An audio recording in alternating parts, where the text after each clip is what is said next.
Y'all ain't gonna see my name on the blog sign no major label deal unless it's probably 40 million. I'm just saying, right? I look to the left, whole team smiling. Yeah, we out of here. Them niggas like this.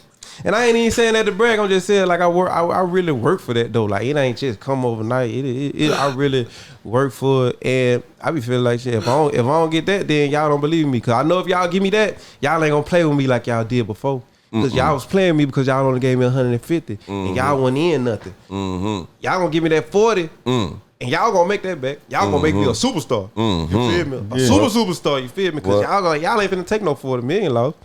Fuck no what? Y'all give me 150. Y'all take a 150 loss all day. Well, they wipe their ass with that. They threw that. They threw that in the fireplace to keep the house warm in the winter. But these labels are gonna make 5-6 million off one song, one hot song, bro. You feel me? So you ain't really asking.